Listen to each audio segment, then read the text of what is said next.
Good evening, everyone. I'm Sharon Doe, a physics teacher from Augusta, Georgia, and also the Vice President for the Georgia Association of Educators.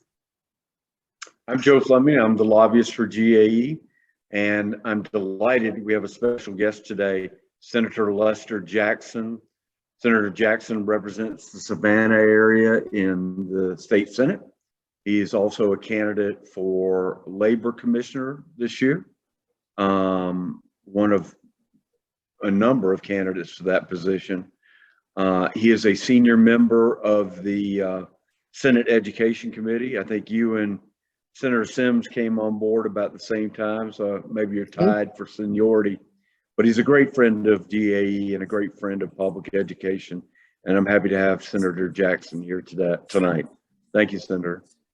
Thank you very much. I'm very honored and proud to be a part of your meeting. So yesterday was crossover day. For those who don't know, crossover day is the day during the 40-day session that a bill must pass the chamber in which it was introduced to be eligible for the remainder of the session. So it's kind of a cutoff date. If your bill did not pass your chamber, it is considered dead for the session. There's a great caveat to that, of course, and that does not mean that language from a bill that is dead could not be added onto a bill that is still alive. And so that's the concern in the remaining 11 days of the session. But Senator, do you have any comments or thoughts on crossover day? Well, first of all, Madam President, Ms. Morgan, and Madam Vice President, Dr. Doe, it's indeed an honor to be a part of this call this evening. I think GAE is doing such a wonderful job for Georgia, educating our kids, but more importantly, educating Georgia. And if we're ever going to have a brighter future for Georgia, it's because of the union GAE that makes all that possible. Yesterday was a very interesting day. It was crossover day, and Mr. Fleming was correct. This is normally the last time a bill can be considered if it does not pass on crossover day. It is thought to be dead, but that is never the case. A bill can always be added on, and a bill can always be amended to another bill, or another bill can be stripped and substitute for another bill. So nothing's ever really dead. But I'm gonna tell you that what I appreciate about crossover day is that the people of Georgia had a tremendous win yesterday, because we successfully defeated Senate Bill 601. And for those who don't know, we successfully defeated the voucher bill.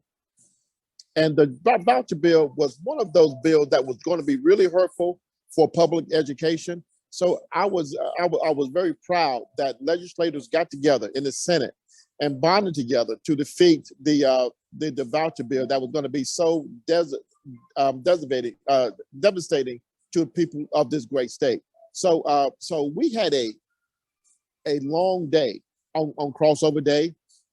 We began at 10 o'clock and ended 8:30, 9 o'clock that night. So it was a grueling day. We passed some controversial legislation that really don't represent Georgia, but on the other end, we're finishing up, and we did some great things to really make it work. So I believe on the last remaining days, we have some interesting things to accomplish. But I'm just so proud of the work that GAE has done, how they represent themselves not only in committee, but on the Senate and House floor when we talked about controversial bills. So the voucher bill is really interesting. But let me give a few notes about vouchers. There is no voucher bill alive except for one, and that's House Bill 517, and we'll talk about that in a moment. That bill affects the income tax credits that individuals and businesses can get for funding private school tuition. State spends millions on it, but none of the traditional voucher bills are technically alive. 601 was a universal voucher program. any student in Georgia could have qualified for it. The voucher programs that exist in Georgia are primarily geared toward students that have medical disabilities, 504 or IEP plans. This would have blown the doors off vouchers in Georgia and made every student eligible. The cost would have been extraordinary. What's really interesting about the vote, which by the way was 20 for the bill, 29 against it, is that there were 14 Republicans who either voted against the bill or decided not to vote on the bill. And when you decide not to vote on a bill, that's essentially a no vote. You have to get, I believe, Senator, 29 votes in the Senate for a bill to pass. And Right, so when you, sorry. correct, So when you have to don't, get 20. Well, correct, you have to get 29 votes to pass. So, so when you don't vote, or as we call it in the Senate and the House, taking a walk, that's essentially a no vote. And you got to remember, a lot of these Republican senators were from rural Georgia, right? That represented public high schools that didn't have private schools. You know, so they knew that if they voted for this program, that their school districts in rural Georgia would lose money that they didn't or they can't afford to lose. So so when you look at the people that either didn't vote or took a walk, it represented a lot of legislators from rural Georgia. Right. And of course, the Republicans control both the House and the Senate. So to get a bill passed or defeated, you've got to get some Republicans to join Democrats. I'm proud to say that every Democrat voted against the bill as well. We did have one excused absence, but for 14 Republicans to take a walk on a voucher bill is really noteworthy. And that's got to be a huge setback for the national pro-voucher groups that are camped out in Georgia trying to expand vouchers this year. So thank you for your leadership on that, Senator. And what a terrific result. It was a terrific result, but I'm gonna tell you this: it was the phone calls, the emails, and the personal testimony in committee about how vouchers would hurt. And I think not only GAE, but you know, a lot of organized public education groups came together to talk about how this would hurt public education. And I would like to say that GAE was, you know, played the pivotal role in making this defeat possible. So Joe, thanks for the great work. Now, yes, sir. now we had a number of bills that really hurt, I think, public education and hurt Georgia. And we're going to talk about that a little bit more. What I really think that really hurt was Senate Bill 435, the transgender bill. I think that's going to hurt public education, and I think our country will look negatively upon Georgia, and that the direction that we're headed. And also, Senator, could you comment on Senate Bill 377? Because the language in that bill was so vague on divisive concepts, but I feel like it's just another way to try to censor teachers. It's another way of censoring us in the classroom. Well, not only 377, you also have to look at House Bill 1084, I think, who is very, very similar. It censors teachers, it restricts teaching, and those who don't know, it limits discussion of roles of race. And so, and if you do discuss race, you know, the parents can file a complaint, and that complaint goes to the Senate or House Education Committee. So what happens is, though, it discourages teachers from talking about race, and censoring teachers isn't where we should head. I think if we still promoting bills like 377, I mean Senate Bill 377 and House Bill 1084, it's going to discourage less and less people to go into public education. When we should be trying to encourage people to be teachers, to go in public education, bills like 377, something that's going to censor teachers, limit their free speech, not only hurts the teacher, but it actually hurts the student. So just for those who've not been following legislation closely, there are bills in the Senate and House that both crossed over. They passed the chamber in which they were introduced that not lay out what they now call divisive concepts. These are bills that started out as so-called anti-critical race theory bills. They realized that there's no document that really defines what CRT is. So they began to look for a way to regulate how race is taught in history. It could be in journalism classes, literature classes. And they're almost certainly going to have that chilling effect on teachers. The Senate bill actually includes not only can parents complain, the actual members of the Senate Education Committee or the House Education Committee can file complaints, and the Attorney General is still included in the bill, who can file complaints. And of course, the Attorney General has the power to file criminal charges. So they're very dangerous bills. We certainly don't want our educators in jail or paying hefty penalties for violating a bill that is very vague in many ways, subjective and subject to individual interpretation. But those bills have crossed over, and we will soon see the Senate Education have a committee on the House bill, and likewise the House Education Committee have a bill hearing on the bill that passed in the Senate. Go ahead.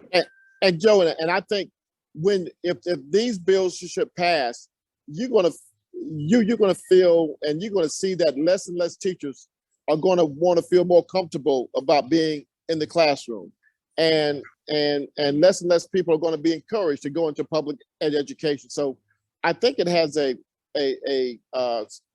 global effect on our current education, where we had a teacher shortage, and that's just going to hurt us even more. One of the things that you cannot discuss in a classroom would be whether or not the United States is systemically racist. People have different opinions on it, but it would be off limits for discussion, period. Mm-hmm. And that's unfortunate. I think that's a worthwhile conversation to have. So yeah, that's one bill that is alive for the rest of the session that we'll be engaged in. By the way, Senator, I apologize. I didn't give you a chance to really introduce yourself, how you got interested in education issues, why you chose to be on the Senate Education Committee. Do you mind just giving us a biographical introduction? Well, first of all, thank you for, once again, me being a part. I've been in the General Assembly for 20 plus years. I did 10 years as a state rep, and in the House, I joined the General Assembly in 1999. In 2010, I was successful running for a Senate seat.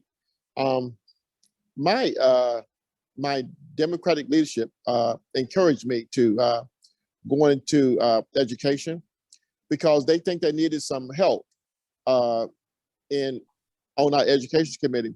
Before then, I served in higher ed, and they thought that we needed to beef up our Democratic team on the education committee. And because I taught 1 year in high school, and my mother and dad were not only teachers, they were strong GAE members. So they thought I knew a little bit about public education and the effects on public education to the youth. So I thought it'd be a grand idea for me to go into the education committee, and not only talk about leadership, but also talk about the impact of public education, and that it has on not only inner city, but as it has on public education all across Georgia. Because we know that fundamentally, the only thing that we have is a quality education that can make us successful in life. If we can get access to a quality education, a quality public education, the world is ours. And so being a public school student, K through 12, I felt that I was ready, and I hope I left some sort of impact on the education committee and on public education as a whole in Georgia. You have. I've not seen you sharper than you have been this session, asking some really direct and pointed questions about some really bad legislation going through the session. Mhm. I'm gonna step back. I know Lisa's probably got some questions. Yes, Senator, sorry I wasn't here at the very beginning, but thank you for joining us. I want to ask you about one of your bills that you had, and there was a study committee, because this is something that is good for public education. So I want us to talk about your Senate Bill 3. Well, the Senate Bill 3 I believe is a bill that's going to help Georgia grow. It is to increase the high school dropout age from 16 to 17, which I think at this time it is come. The high school dropout age at 16 is an antiquated law. It was established in 1943, I believe, that young people had to be in school till the age of 16. Right now, in 2022, we know that to be successful in Georgia, to be successful in America, you cannot drop out of high school and receive a livable wage for 85% of the people of this great state. You need access to not only a quality education, but you need access to a diploma. And the only way that can happen if we encourage you to stay in school. When we look at high school dropouts, 65% of people that are in our jails and juvenile detention centers are dropouts. We know that 60% of young women that drop out of high school become pregnant before they're 21. We also know that I think the number is 72% of high school dropouts do not receive a livable wage before the age of 25. So there are a lot of reasons that we need to encourage people to stay in school.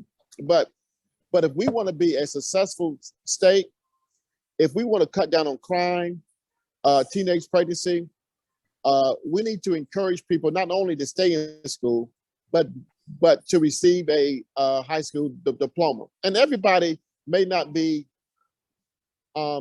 ready for the traditional track, but a year in a alternative school, another year in an alternative school to teach people skills, or vocational skills, or technical skills, will put people in a place that they can find a meaningful job. And you're correct.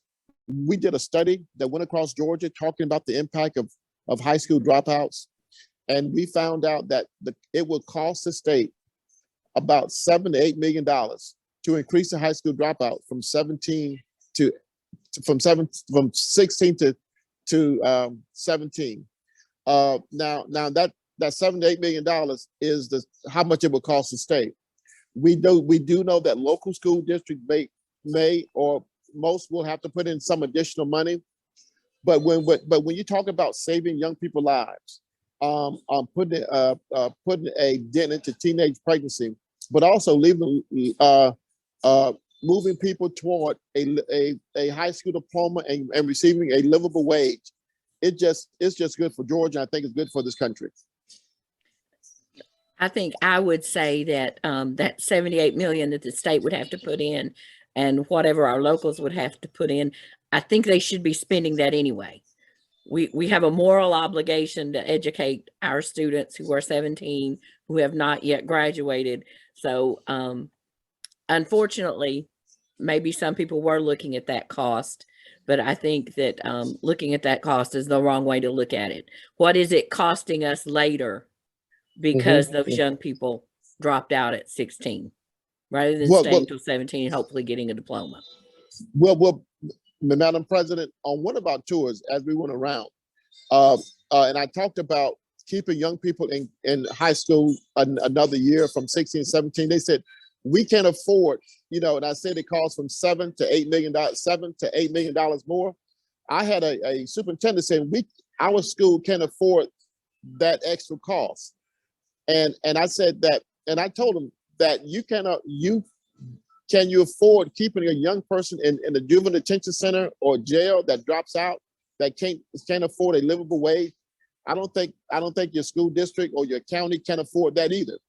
and it costs them 3 times as much to house a young person in a juvenile detention center than it does in a public school. So I think it's a win-win. I think it's good for Georgia, but more importantly, I think it's good for the young people. And you're correct. We have a moral obligation to give young people an opportunity, but to allow them to drop out at 16, we're giving them we're creating a system for them to fail and be a burden on the tax citizens of Georgia for the rest of their lives, or for most of their lives. Yeah. So I'm going to ask you, because I know that you are choosing to run for higher office. And so have you found someone? Are you looking around to get someone to take up that mantle, raising the dropout age to 17? Yes, I have. Senator Sonia Happen has agreed to take up the fight. She serves on she served on education and youth also in the Senate. And my colleague, Derek Mallow, who is running for my seat in the Senate, has agreed also to take up the mantle to introduce a bill to increase the dropout rate from 16 to 17. So there is a line of people that are ready to take up the fight and continue to fight. And remember, when I started this endeavor 10 years ago, I was the only legislator out there talking about this antiquated law about moving us from 16 to 17. But as you look around, you see more and more Republican bills and more Democratic bills talking about high school dropout age and why we should remove this antiquated law. So they're taking this and looking at a whole lot of other systems, and more people know that it not only works, but it's just the right thing to do. But there are other people, there are other senators that has taken this concept and forming up new ideas. I'm going to talk about Senator Jason Avatari, who has a bill, Joe, to form another high school for young adults from 21 to 35. He has a bill, to not only to bring back those dropouts that have reached age of 21 to 35, to bring them back into an educational system that gives them a high school diploma. And that was one Republican way to address the high school dropout age. I'm not in favor of that because I feel at some point they're going to, because they give a high school diploma, they're going to be going after public education dollars. And I would say that if we can prevent them becoming the dropout, then, obviously those who have already dropped out, we want to help them, but we want to prevent that from happening. We want to keep them in school when they are young. It is definitely, it's harder to go back to school once you've been out. And we all know that's the reality. Jackson, since you're 10 years in now, can you tell us some of the things that you've been a part of that you're proud of and proud of being a part of? Well, there are so many things I've been a part of during this General Assembly, and I've had a lot of titles. I was chairman of the Georgia Legislative Black Caucus. I've been a DNC member. I've been treasurer of the state party. But one of my most proudest moments when I was chair of the Georgia Legislative Black Caucus, I proposed a bill along with State Representative Calvin Smyrie that we erected a statue of Martin Luther King on Capitol grounds. So before we erected the statue of Martin Luther King, we had no statue of African Americans on our Capitol grounds. So to see that go up and to know that I had a part in doing that, it really brought tears to my eyes, and I am so happy that we were able to do that. And that was one of my most proudest moments. But the legislation that I have introduced that have gained the attention of so many people around the state. I'm really proud of. I sometimes introduce legislation around the state that people aren't quite ready for, like the high school dropout age, and it takes them a while to come around. Many of you know that 7 years ago I introduced hate crime legislation, and it wasn't really popular 7 years ago, but with the event of what happened in the country soon after that, people felt the need to pass hate crime, and this past year, what happened to Ahmaud Arbery, we were able to use this legislation that I was the initial sponsor for to really to really make hate crime something that that's good for Georgia, something that was overlooked for Georgia for quite some time. So my legislation with hate crime, I'm truly proud of. I'm truly proud of my high school dropout age. But another piece of legislation I'm truly proud of that we're still working on is giving law enforcement officers, police chiefs, and sheriffs the ability to destroy weapons they seize during a criminal activity. I was so disappointed when I went to the sheriff's convention. I talked to sheriffs, and they said they have stockpiled thousands upon the thousands all around this state in different counties, and because of current law, they can't destroy these weapons. And they know when they turn them back over to the GBI and turn them back over to third parties, that these weapons, especially the 38 specials, are found winding up back on the streets and criminal activities. So these are eye-opening initiatives that I've initiated that change the thought pattern of Georgia. I'm so really proud of. Senator Jackson, I'm going to stop for just a second and do a little commercial for the people that are watching us. Next Tuesday night, we have a session each month called Rights at Night, where our attorneys speak with us, and we talk about our rights as educators in Georgia. But next Tuesday night is going to be a very special session. It is our voting rights session. We're going to be talking about the changes to Georgia voting law that were made last year that are going to impact all of us as we go to vote in the primary. And I'm sure we'll also have some discussion about that bill that jumped up in the House last night that is coming to you, Senator Jackson, to further change our voting laws here in Georgia. So if you are interested in attending that, I am putting the link for the registration in the comments, and we would love for people to join us as we learn Tuesday night about the changes to the voting laws, so we can make sure that all of our members are able to vote. And the hoops we're going to have to jump through, because it may be a little bit harder for you to vote this time in the way you prefer to vote. So Joe, let's talk a little bit about the ugly from crossover day. We talked about the great. Let's talk about the ugly, and then we'll end on a good note. Right. So earlier in the call, we talked about the Marty Harbin's bill, SB 435. I wonder if you had any thoughts on that, Senator. This is a bill that would essentially say that transgender girls can't compete in what they call girls sports. I don't know if there's a statutory definition of girls sports, but that bill passed the Senate. Senator, do you have any thoughts on that?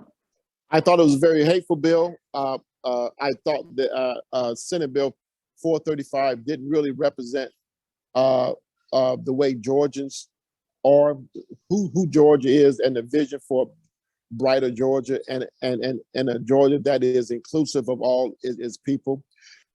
Senate Bill 435 was not only is it just bad legislation, we don't have any instance in Georgia where there's a problem. So we introducing and creating legislation and and probably would try to do laws that not only that doesn't have an impact, but there's never been a situation where we had any transgender issues.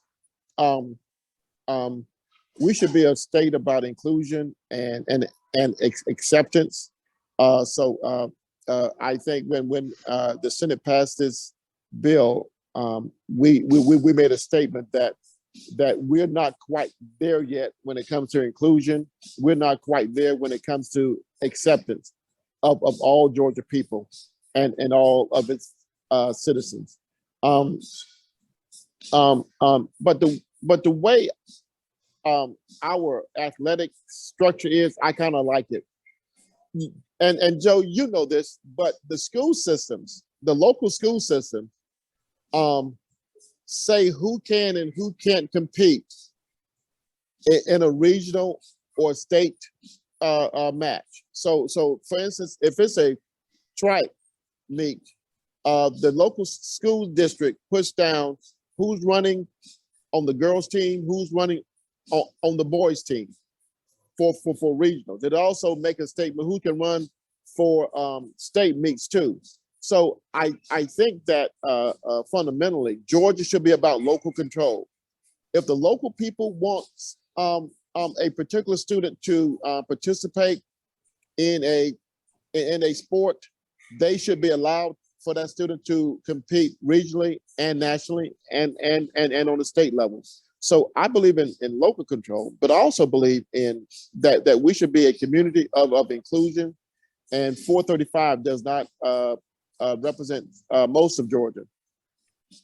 You probably remember a couple of years ago, a young lady was the field goal kicker for the Vanderbilt football team. Got a lot of attention on that. I think there's a case to be made that a bill like 435 could end that kind of opportunity as well. There's something like having the opportunity for young people to play up. Yes, this bill would not let a great field goal kicker, whether or not she's a boy or girl, be able to participate on the boys' football team to be a kicker. That limits that opportunity. Also, let's just say there's a female golfer in a small school, and she's the only female golfer on the team. She wouldn't be allowed to play with the boys if she was a great golfer to play up on her skills. So it really limits. It really puts a limit to females to be able to play up. So I think it hurts Georgia, and I think it hurts our students. I think what I would say to that is I described that bill as legalizing discrimination against a group of children, against a group of students. And if we are going to start there, then who are we going to say it's okay to discriminate against next? Mm-hmm. And that's something that we've seen recently. Also, I wanted to talk about the two recent things we discussed. Senator, I shared with our viewers a couple of weeks ago that for the first time ever, I was in a Senate Education Committee, and it felt like I was not in the Senate Education Committee. We had that meeting that seemed like some of the people who were there thought they were at a football game instead of the Education Committee meeting. Mm-hmm. It seems like a lot of the things that are coming before you all, particularly the bill to allow parents to opt their students out of wearing masks as a preventative measure for COVID-19, the so-called Parent Bill of Rights. It seems like a lot of this has been politicized, and now you're on a team and all that matters is scoring points against the other team. Is that your impression of what's happening with some of this, or am I looking at it solely through my teacher lens? No, Madam President, you're looking at it absolutely correctly. And you saw it with Senate Bill 514, the mask mandate bill. It was like the people who didn't want their kids to have masks came in like it was a cheering, like it was a cheering contest. They came in with droves and droves and cheered and booed when people wanted to speak. So when they booed when people wasn't in favor of their measure. Excuse me. And they were really trying to bully people, I thought. These Georgians in the education committee was very disrespectful, didn't let everybody exercise their correct voice. And I would tell you, even the members of the education committee was very abrupt, didn't let people give their true testimony, cut them off, and didn't allow every citizen that came to education committee the ability to speak and voice their opinion. You're right. So is this like Senate Bill 514, the mask mandates, Senate Bill 449, the complaint process, Senate Bill 377, the one that restrict teaching discussion, role of race, all were divisive bills. But I don't think these bills were just coming from one legislator. It seemed like a group of people got together and came in masses to protest the mask mandates and protest and wanted a complaint process. But it was just built, I think, on a lot of hate, and not only hate, but also with I want to say misinformation. They came in with misinformation, didn't listen to the science, didn't care about not only the teachers' health, but didn't even care about the children's health. So the bill with mask mandate wanted to expose everyone with the disease, with the disease during the COVID epidemic. Didn't think about the protection of teachers, didn't think about the protection of other students. They just didn't want to wear masks and didn't have any science background to back up that information that they didn't need masks. So yes, ma'am, I think you're correct. I've said it's not just misinformation, it's disinformation. I think some of the things that people are listening to, they're not judging the sources of the information they are receiving. I said, even in kindergarten, I start teaching about fact and opinion and the difference between fact and opinion and where you go to look for facts and where you're going to find opinion and resources. We start that in kindergarten. I feel like some of them have forgotten those lessons they learned about where you do find reliable sources of information. And they're believing a friend's Facebook or YouTube or some other social media post. It's where they're getting their disinformation rather than from the reliable sources that we know about. So Carly, our Secretary Treasurer, is not with us this evening because she's meeting with her local, but I'm going to ask her question because Carly asks everyone that comes on with us, why did you choose to run for public office? And I know that you're running for another statewide office. Why are you choosing to do that? Well, Madam President, I'm going to tell you simply, I did it because I got mad, and I got mad with what was going on around me. A little bit about me: I was a dentist practicing in Savannah, Georgia. I really didn't think I was doing enough not enough self-fulfillment for my community. So I started a mentoring program at Spencer Elementary School, and I did something that no one should ever ask for. I went to the principal and asked for 20 of the worst kids that she had, and I wanted to guide them in the right direction.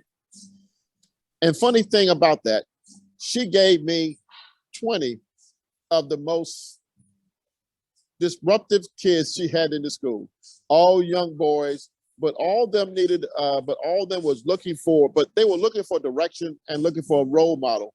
So I started with these young boys one day a week. I every Friday at 2 o'clock, I had them for an hour and a half a class. I took them to visit.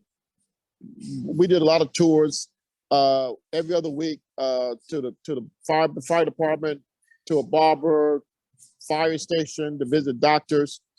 And then I actually formed a youth basketball team for 5th and 6th graders to reach them. And after my first year, I had a banquet for the families, and I told the family members, and it was kind of strange, of the 18 boys that still stayed with the program, there was only one father that came to the banquet. There's one, I thought that was a little strange, but I told the parents I was going to follow these young men from 5th and 6th grade through middle school, through high school, and into college.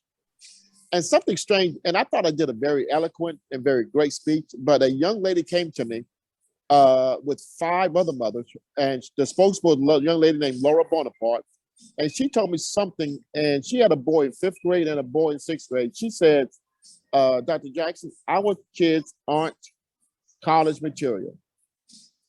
She told me about both the boys. She said, what we want is our boys to be able to get a job when they graduate high school. And she says, and she told me, she says, nobody in my family, me nor his father, ever graduated high school. We want our boys to graduate high school. And I took that as a step back, and that was very alarming. And she told me that her son, one wanted to be a truck driver and one wanted to be a bricklayer. And I went to the school board and asked that, can we put some technical programs in the feeder high school, because I got some young men that's going to be coming there in 3 years. And the school board told me no. And then the superintendent said, if you go to the state and find us some money, I will put a high school,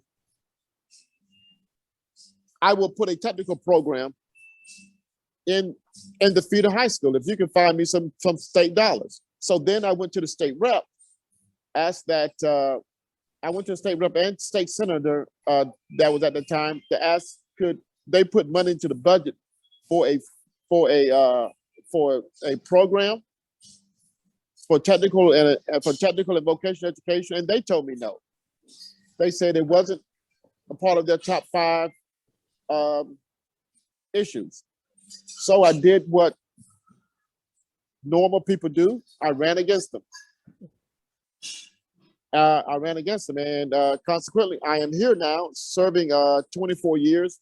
But the short answer is we got a comprehensive high school in Chatham County.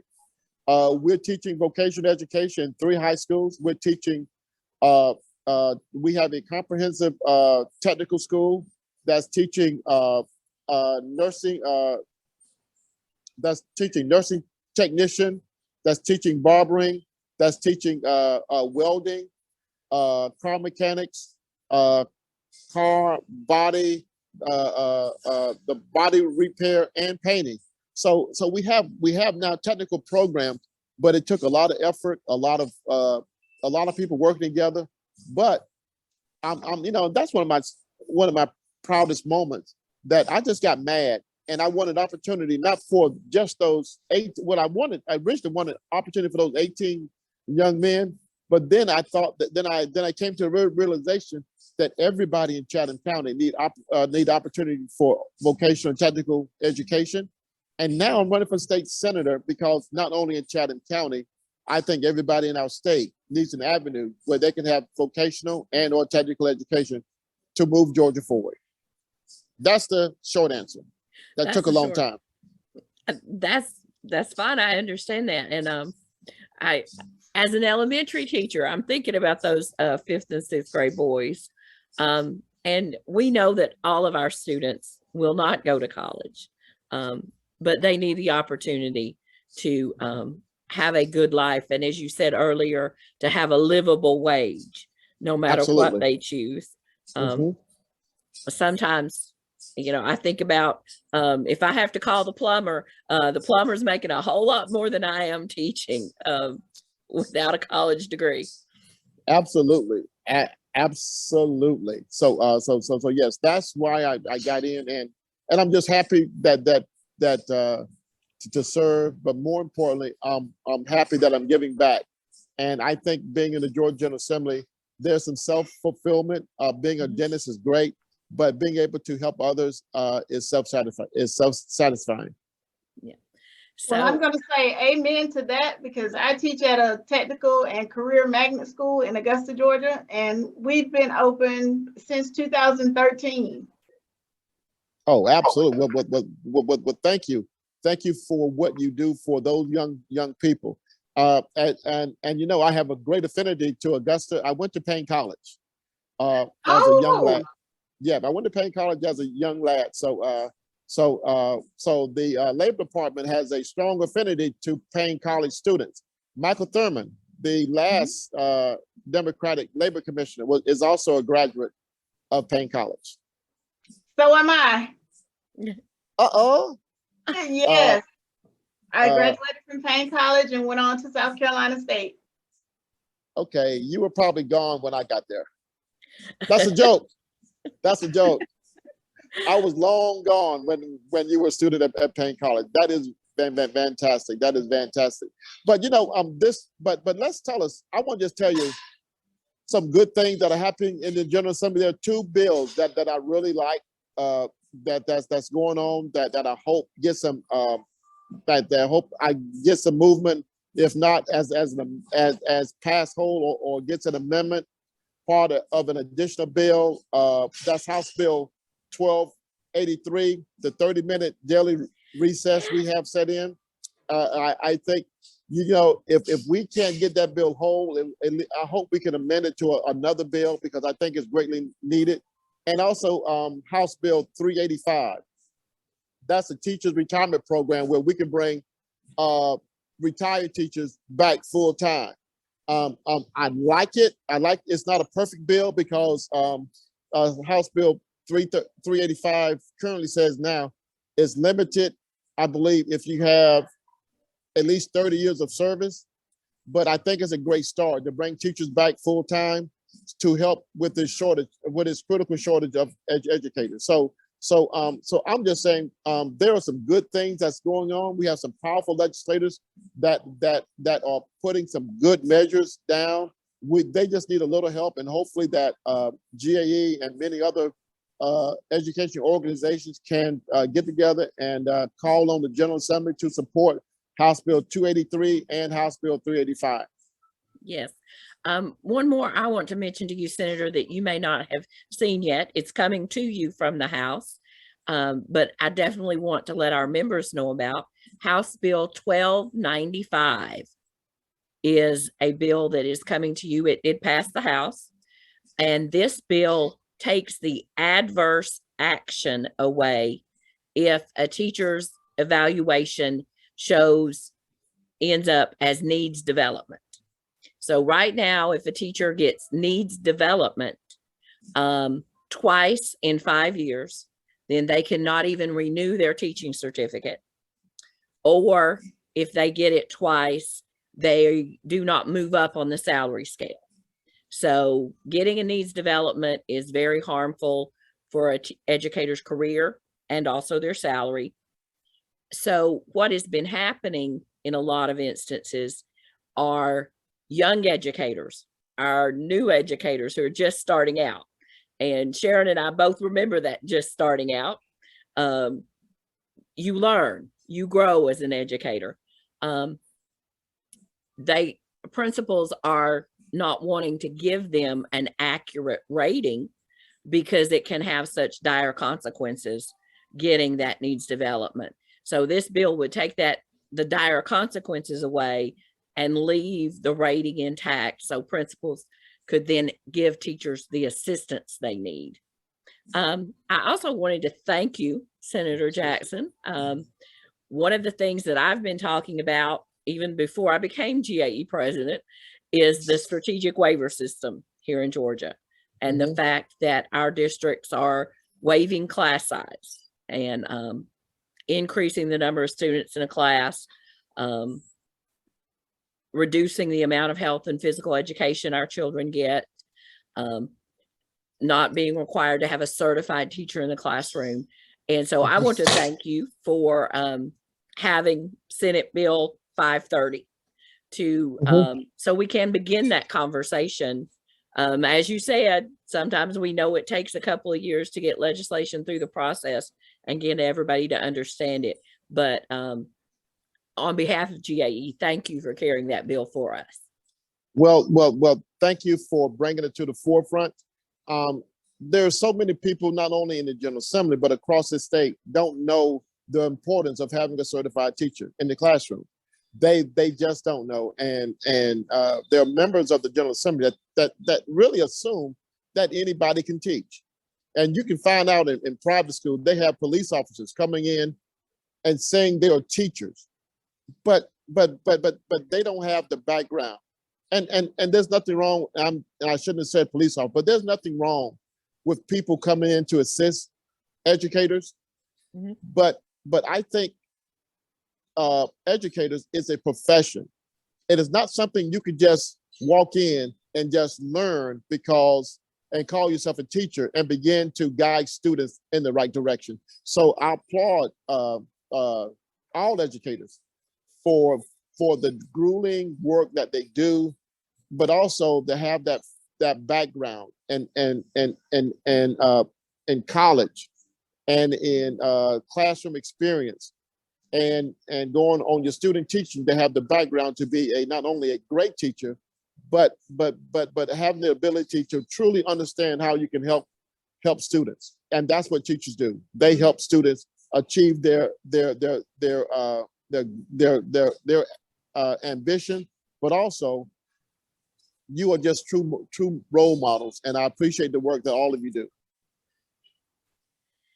So Joe, or a good bill coming to your way also. I'm sorry, Lisa. No, go ahead. Another good bill. Well, I know you like this one. So our friend Representative Demetrius Douglas has got a bill that passed that requires recess daily in grades K through 5. That passed the House with 155 votes for it, 12 for some reason against it. Of course, this passed 2 years ago, but was vetoed by Governor Kemp. But that's a bill coming your way. I'm guessing it will end up in Senate Education. Right. Is that 1285? I mean, is that 1283? Yes, sir, it is. Right. I mentioned that earlier. You know. Okay, I'm sorry. Just Senate Bill 1283 is just an outstanding bill.